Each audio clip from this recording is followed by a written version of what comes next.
데살로니가전서 4장 13절에서 18절까지의 말씀, 신약성경 332페이지입니다. 자, 우리 한 절씩 한번 교독해 보도록 할까요? 형제들아, 자는 자들에 관하여는 너희가 알지 못함을 우리가 원하지 아니하노니 이는 소망 없는 다른 이와 같이 슬퍼하지 않게 하려 함이라.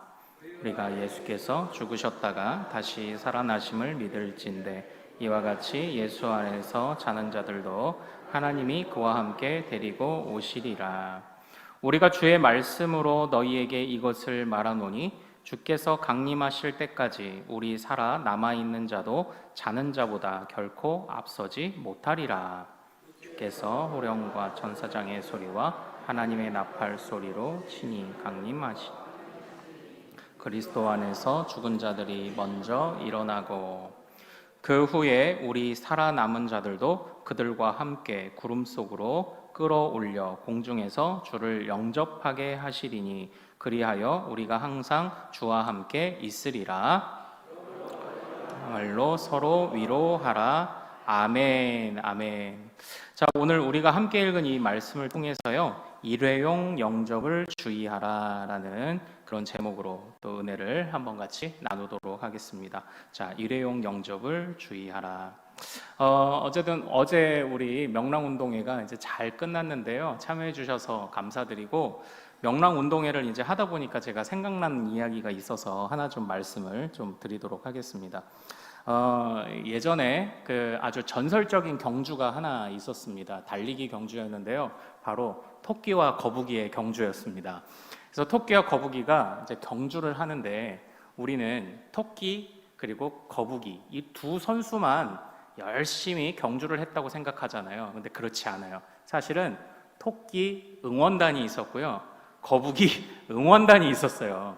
그래가지고요, 토끼하고 거북이가 출발하고 땅 소리가 나면서 한 놈은 뛰어가고 한 놈은 기어가고 이러는 중에 그래도 거북이가 먼저 시작을 했습니다. 열심히 응원을 해야 되겠다, 우리 거북이가. 그래서 노래를 불렀습니다. 이 세상에 거북이 없으면 무슨 재미로. 그 다음 뭐죠? 해가 떠도 거북이, 달이 떠도 거북이, 거북이가 최고야. 이렇게 하니까 토끼가 뭐라고 했을까요? 토끼 응원단이 아니야, 아니야, 토끼가 최고야. 그 다음 거북이가 어떻게 했을까요?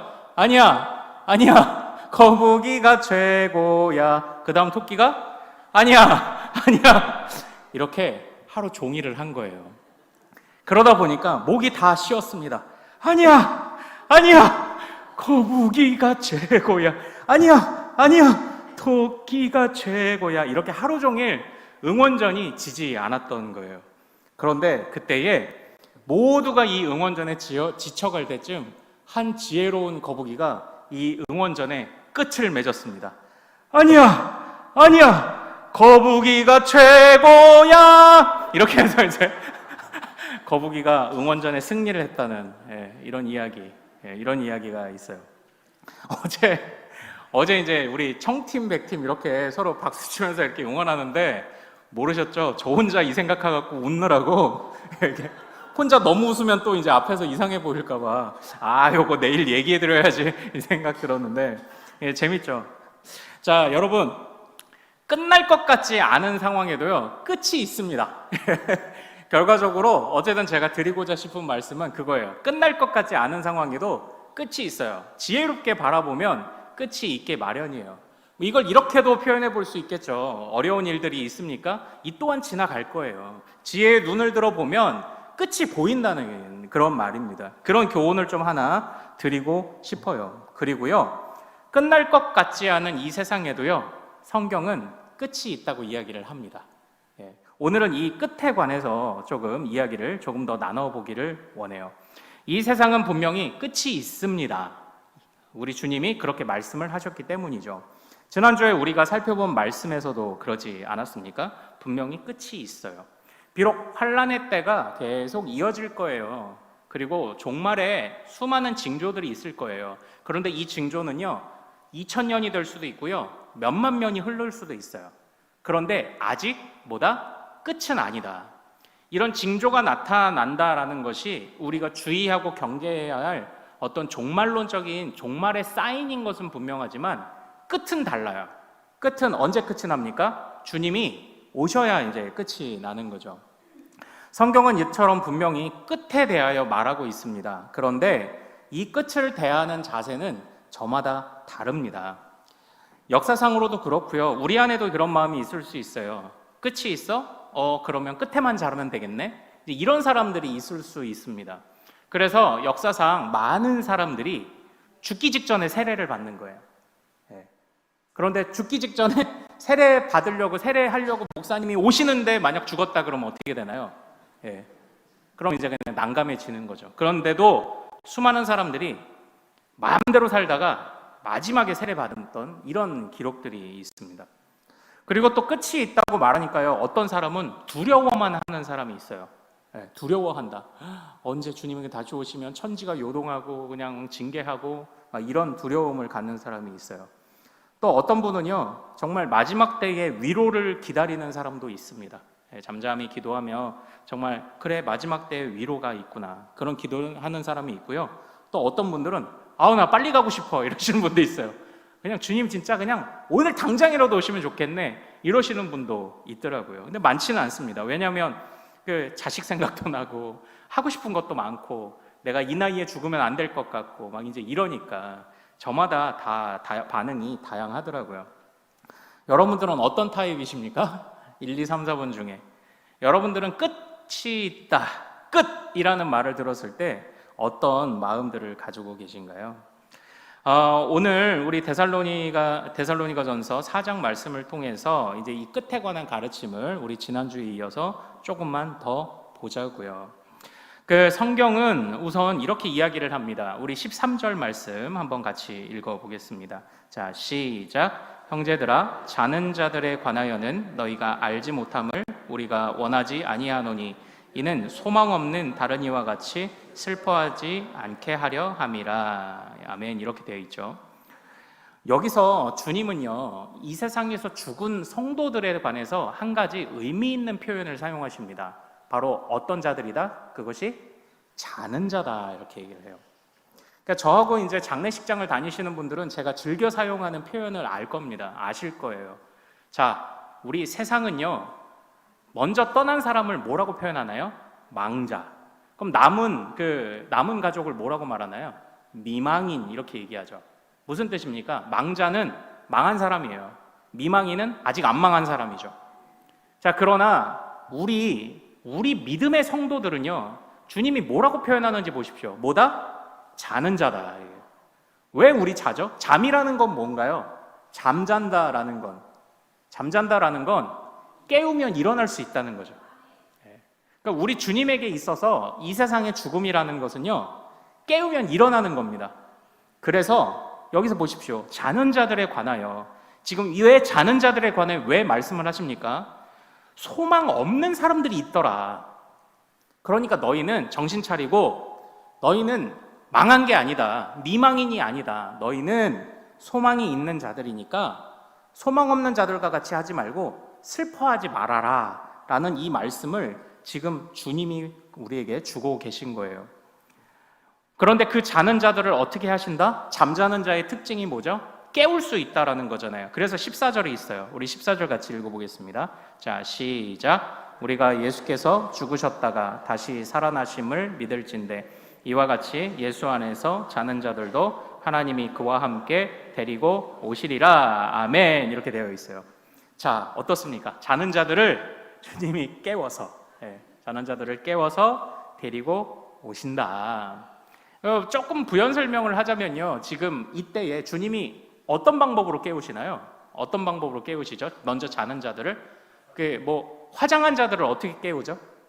몸이 있으면은 이렇게 흔들어 깨우잖아요. 화장한 사람들은 어떻게 해요? 아니면 이미 수십 년 돼서 이제 다 뼈까지 다 땅속으로 이제 썩어서 녹아 들어간 분들은 어떡하죠? 주님이 다시 빚으시는 줄로 믿습니다. 이게 창조의 주님이 있잖아요.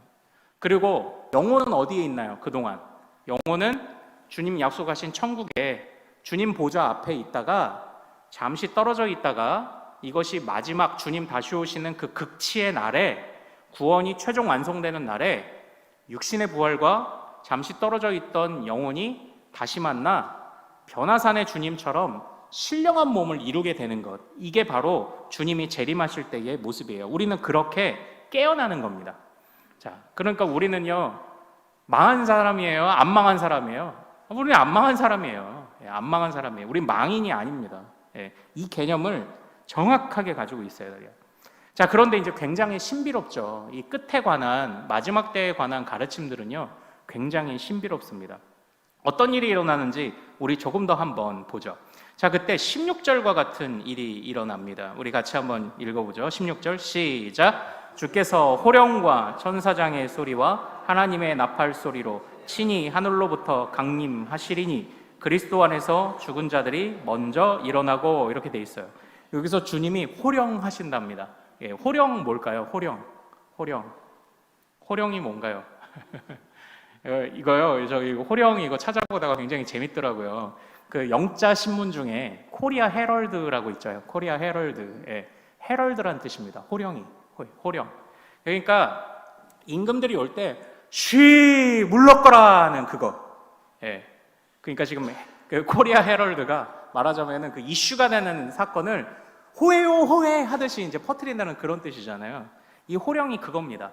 주님이 오신다라고 하며 천사장과 나팔 소리가 이 헤럴드, 이 호령을 일으키는 겁니다. 그러니까 이 땅 가운데 주님이 오실 때 이 땅 가운데 그 주님이 오심을 아는 자가 모르는 자가 있을까요, 없을까요? 없어요. 누구나 알 수밖에 없어요. 주님이 오시는 것을 모르는 사람이 없을 겁니다. 왜요? 호령하시니까요. 이 헤럴드 하시니까, 호령하시니까요. 자, 그런데 그때 보십시오. 그때 먼저 죽은 자들이 먼저 일어나요. 먼저 일어나요. 이게 자는 자들을 깨우시는 방법이죠. 자, 그럼 그때까지 아직 안 자고 여전히 깨어서 있는 자들은 어떻게 됩니까? 우리 17절 같이 한번 읽어보겠습니다. 자, 시작. 그 후에 우리 살아남은 자들도 그들과 함께 구름 속으로 끌어올려 공중에서 주를 영접하게 하시리니 그리하여 우리가 항상 주와 함께 있으리라. 아멘. 이렇게 되어 있죠. 이제 여기서부터 우리가 좀 주의 깊게 봐야 됩니다. 여기에서 우리가요, 그 많이 듣는 이야기 하나를 우리는 여기서 끄집어냅니다. 바로 이 끌어올려라는 단어예요. 끌어올려. 마지막에 살아남은 자들은 끌어올려질 것이다, 이렇게 얘기를 해요. 이걸 두 글자로 뭐라고 할까요? 휴거라고 얘기하죠. 휴거라고 이야기를 합니다. 자, 그런데요, 자, 휴거라는 단어가 성경 안에 있나요, 없나요? 없습니다. 그럼 없나요? 휴거 있나요, 없나요? 단어 자체는 없죠. 잘 한번 보십시오. 삼위일체라는 단어 자체는 성경에 있나요, 없나요? 없죠. 근데 삼위일체나 휴거 이렇게 없는 용어가 이제 교회 안에서 사용될 때는요, 이게 그 검증되는 어떤 시스템이 필요한 겁니다. 참고로 제가 계속 교리를 잘 정리하고 계셔야 이단도 구분하고, 그리고 무엇이라고 했죠? 성경을 스스로 읽을 수 있다고 제가 말씀을 드렸죠. 왜냐하면 오늘 이제 새벽 본문이 오늘 말씀하고 좀 절묘하게 연결될 것 같아요. 초대교회는요, 문제가 있었어요. 왜냐하면 헬라파 과부들이 구제에서 빠졌거든요. 그런데 그때에 이 문제를 해결하기 위하여 누구를 세웠죠? 7 집사를 세웠어요. 그럼 결국 이건 무엇입니까? 문제가 나타나니까 그 문제를 해결하기 위한 시스템을 갖추는 거예요. 시스템. 그러니까 이 시스템이라는 게 무엇입니까? 그것이 일정하고 정교하게 돌아가게 만들면서 문제가 생기지 않게 하는 거예요. 예를 들어 컴퓨터를 쓰다가 컴퓨터가 멈추거나 파란색 화면이 나오면 블루 스크린이 떴다고 하는데, 그건 언제 그렇게 뜨냐면 시스템이 엉킬 때 그게 떠요. 그러면 다시 껐다 키든지 프로그램을 처음부터 다시 깝니다. 자, 그런데요, 이 교리를 다루는 특별히 조직신학이라는 분야의 영어 명칭이 뭔지 아십니까? Systematic Theology. 시스템, 성경 안에 시스템을 구축하는 학문이 교리예요.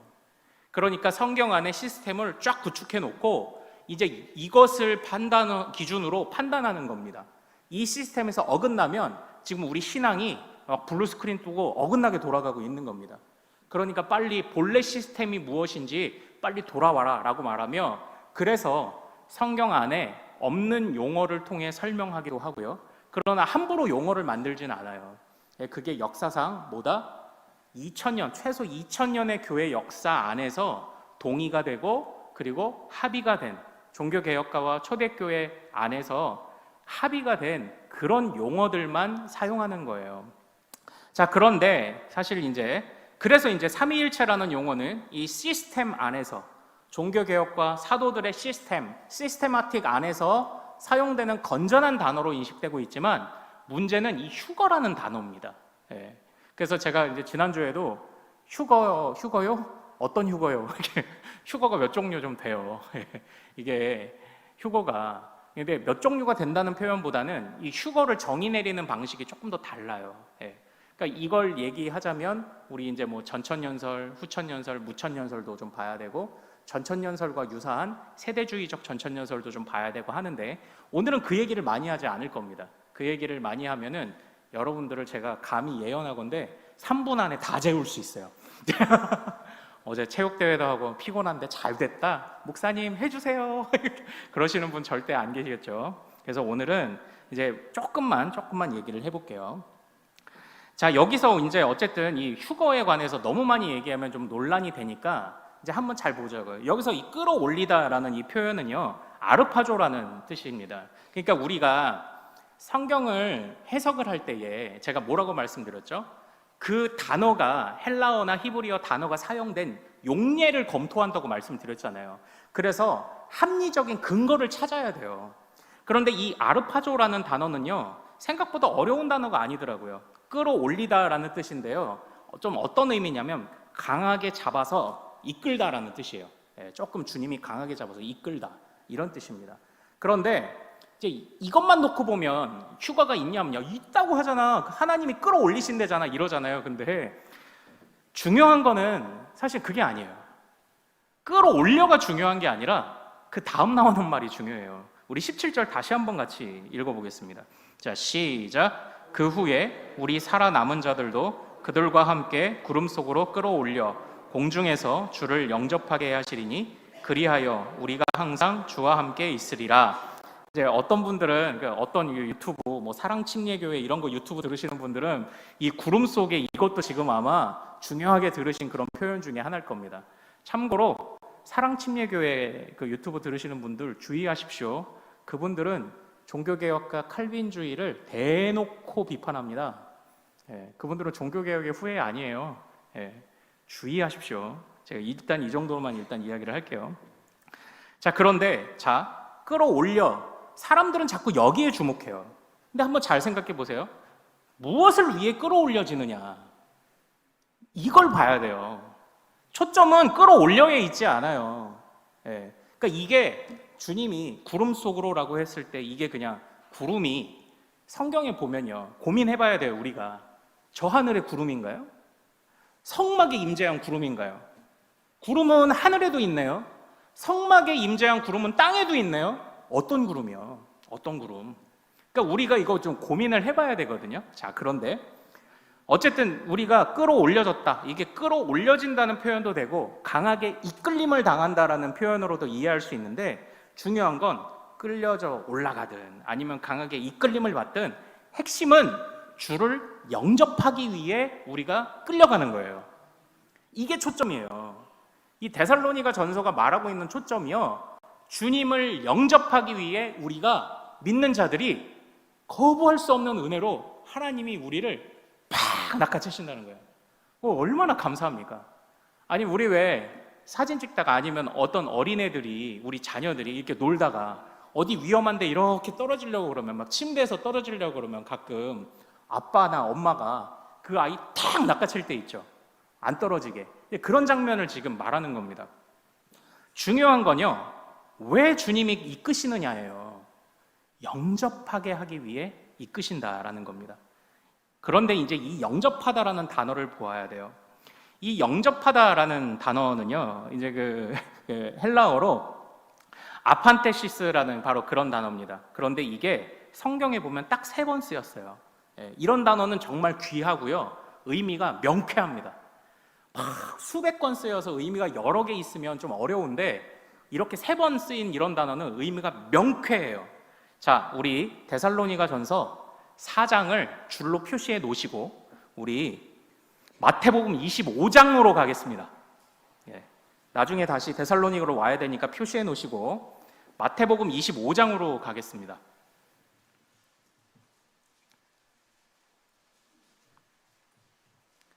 자, 마태복음 25장 6절로 한번 가보도록 하겠습니다.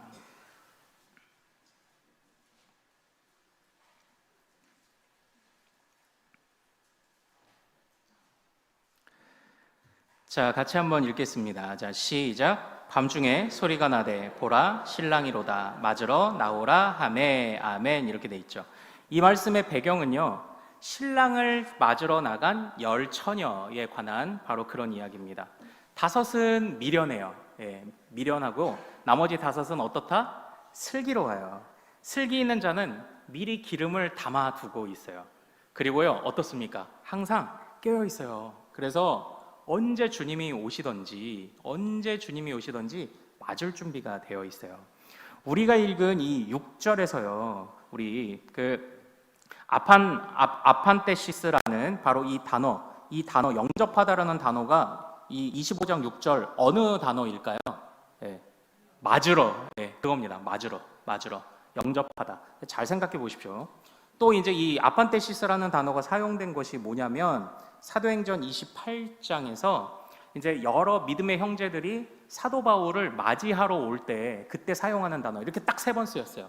근데 이 3번 쓰였을 때의 공통점이 뭐냐면 말 그대로 영접이에요. 영접인데 이 3번 쓰였을 때의 공통점은 한번 보십시오. 신부가 기다려요. 등불을 켜고 기다렸어요. 신랑이 왔어요. 그러면 신랑을 맞이했습니다. 그러면 나는 신랑을 맞이했으니까 이제 나는 끝이다. 이렇게 하나요? 아니죠. 어떻게 하죠? 그 신랑과 가서 같이 살아야죠. 사도 바울이 옵니다.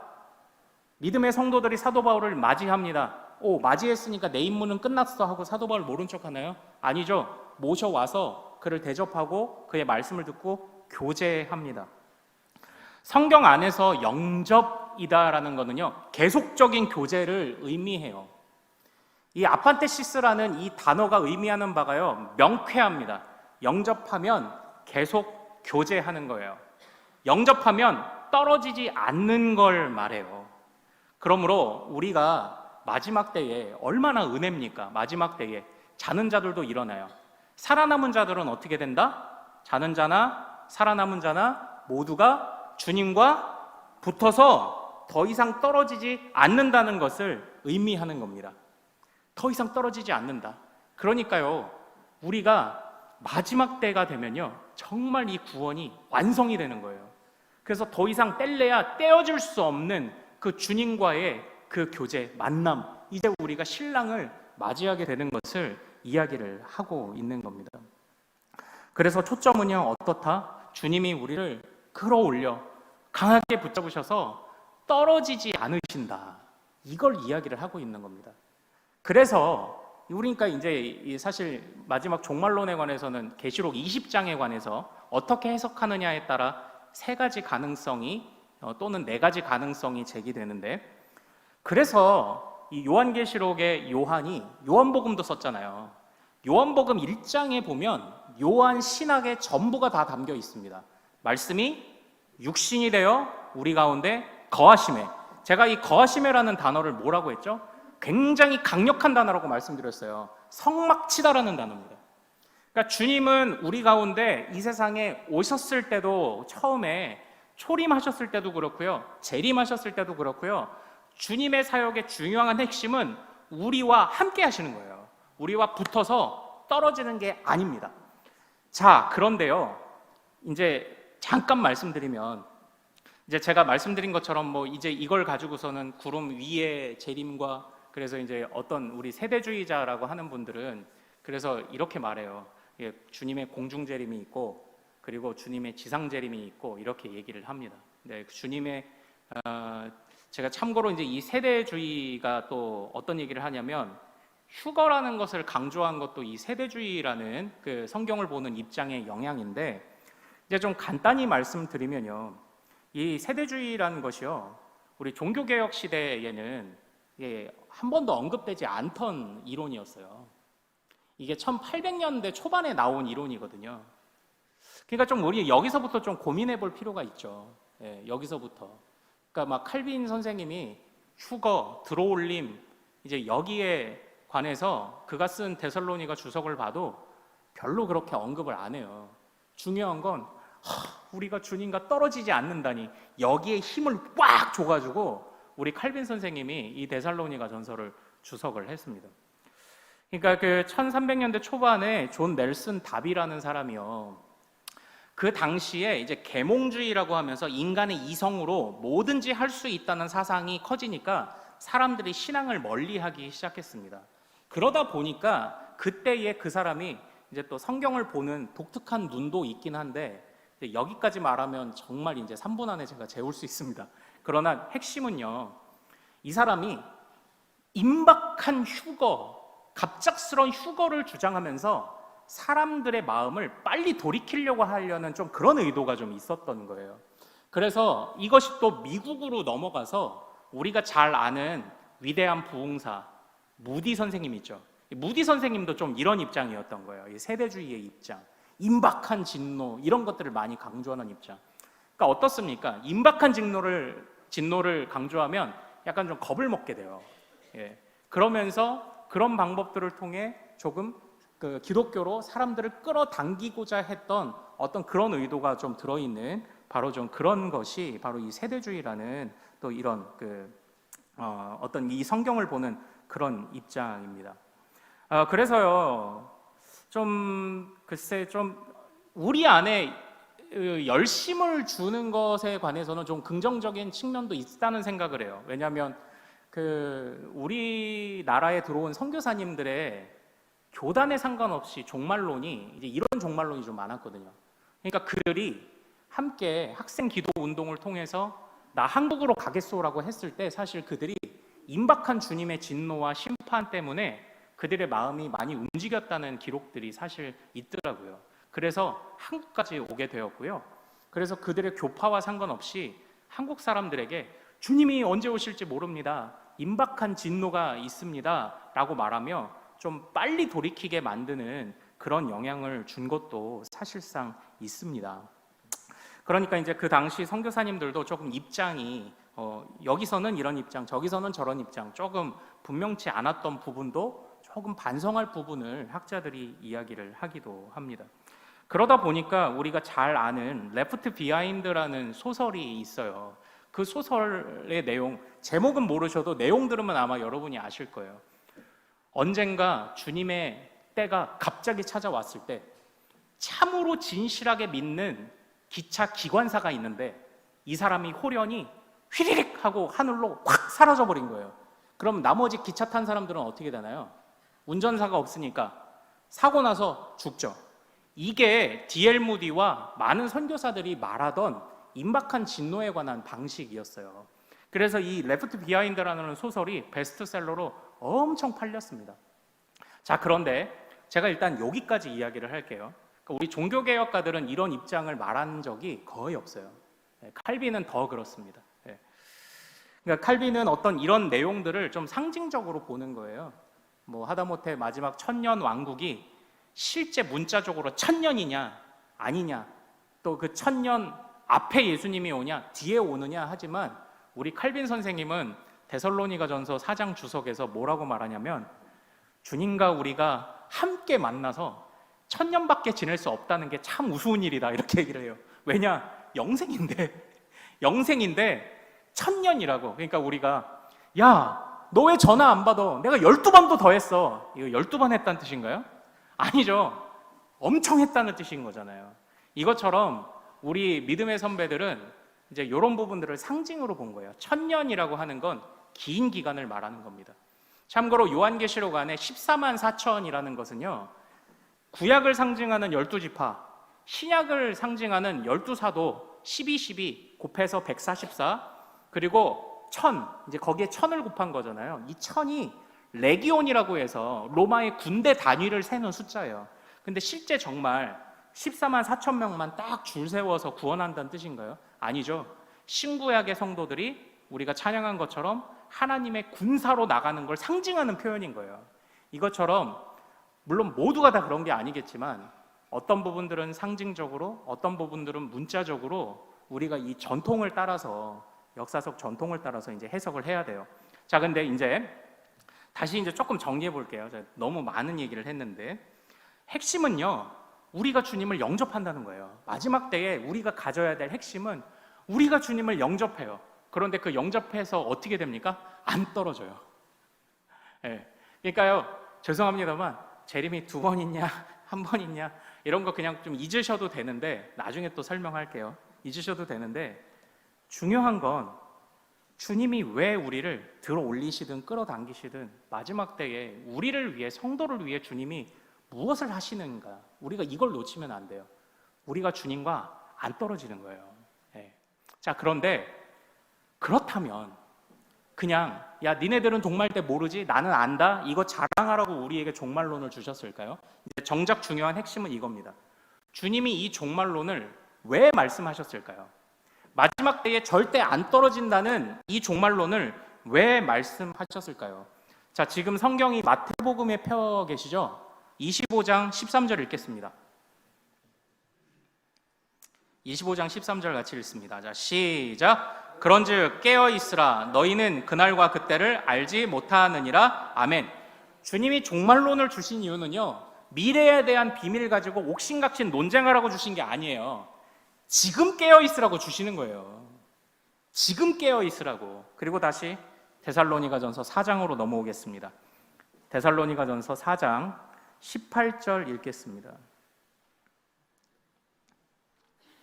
데살로니가 4장 18절 같이 읽습니다. 시작. 그러므로 이러한 말로 서로 위로하라. 이런 말로 서로 위로하라. 주님이 종말의 때를 왜 알려주셨나요? 고난 중에 있는 성도를 위로하려고 하신 거예요. 주님이 최종 승리하실 때가 오니까, 주님이 우리와 딱 붙어서 떨어지지 않을 때가 오니까 너희들 깨어 있어라. 그리고 어려워도 이 말씀을 위로 삼아라. 이 말씀을 주시려고 하는 거예요. 그러니까 이 종말론을 왜 주셨는지를 생각하지 않고 종말론만 가지고 논하다 보면요, 이게 불균형해져요. 불균형해져요. 제가요, 여러분들이 느끼실 때 안 그러시겠지만 제가 조금 과체중이에요. 그래가지고 제가 모르셨죠? 그래서 제가 요즘 다이어트법을 알아다 보니까 간헐적 단식을 하래요. 그런데 어떤 분이 간헐적 단식을 하는데도 살이 안 빠진다는 분이 나온 거예요. 자기는 이틀에 한 번씩 24시간 아무것도 안 먹는데요. 그래서 이분을 카메라로 촬영했습니다. 그랬더니 이분이 살이 안 빠지는 이유가 있었어요. 하루를 못 먹으니까 이틀 동안 더 먹어. 그러니까 3일 평균을 내는 칼로리보다 이 이틀에 몰아먹는 게 이게 엄청난 거예요. 예, 몰아먹는 게 엄청난 거예요. 그러니까 딱 보더니 살이 안 빠질 만하다. 그겁니다. 그래서 우리 강북 삼성병원의 모 교수님께서 간헐적 단식의 핵심은 안 먹는 데 있지 않아요. 평소에 건강하게 먹다가 안 먹어야 돼요. 이렇게 얘기를 해요. 평소에 확 이만큼 마음대로 막 먹다가 그냥 쉴 때만, 하루만 그냥 확 단식한다고 살 절대 안 빠져요. 이렇게 얘기를 합니다. 근데 제가 그걸 듣는데 종말론 같은 거예요. 평소에는 아무렇게 살다가 종말론, 나는 그냥 믿으면 나는 마지막에 확 들어올려지고, 너희들은 기차 사고 나고 너희들은 다 죽지, 나는 하늘로 호련히 올라가가지고 나는 주님과 같이 있을 거다, 이러라고 종말론을 주신 게 아니에요. 종말론은요, 지금을 위해 주신 겁니다. 종말론은 지금 깨어 있고요, 고난 중에도 위로받으려고 주님이 종말론을 주신 겁니다. 그 비밀을 미리 알게 하신 거예요. 그래서요, 제가 오늘 설교 제목을요, 처음에 이렇게도 졌다가 저렇게도 졌다가 조금 자극적으로 지었습니다. 일회용 영접을 주의하라. 제가 일회용 영접이라고 표현한 이유는 그겁니다. 주님을 영접한다라는 것은요, 어떻게 해요? 붙어서 떨어지지 않는 거예요. 그러니까 우리가 전도할 때도 좀 고민해 봐야 돼요. 영접기도 시켰다? 그게 전부일까요? 저는 병상에서 마지막 때에 하시는 영접기도는 힘이 있다고 생각해요. 왜냐? 강도도 구원받았으니까. 그러나 강도가 구원받은 것은 구원의 표준적인 사건은 아닙니다. 하나님은 원하시는 자를 구원하실 수 있다는 의미이지 그냥 누구나 다 마지막 때 구원받을 수 있다? 단순히 그걸 말하는 그런 표준안은 아니에요. 하나님의 은혜가 이렇게 크다는 걸 보여주는 거죠. 임종 직전에 그래도 그 벽을 치고 있던 마음에 복음이 들려져서 영접 기도를 하고 주님 나를 도와주십시오라고 고백하며 운명하셨다? 저는 그 영혼을 주님이 받으셨다고 믿어요. 그러나 우리가 살아있을 때 복음을 전했다, 영접 기도했다 그러면 그때부터 그 사람을 주의 깊게 봐야 돼요. 그 사람이 주님과 붙어서 떨어지나 안 떨어지나, 일회용 영접을 한 거냐 아니면 진짜 영접을 한 거냐 이걸 봐야 돼요. 또 종말론을 바라볼 때도 우리는 주님과 나는 하늘에 들렸다, 그게 기쁜 게 아니에요.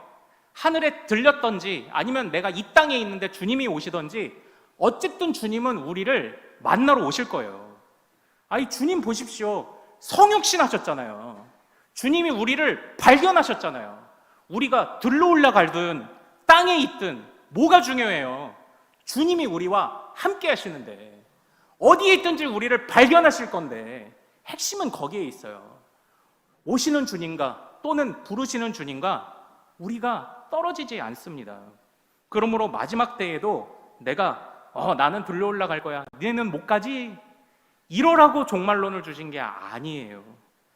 내가 주님을 영접하는구나, 내가 주님과 함께 이제는 떨어지지 않는구나, 이제는 내가 주님을 제대로 보는구나, 그 감동을 주시려고 주님이 우리에게 종말론을 주셨다라는 사실입니다.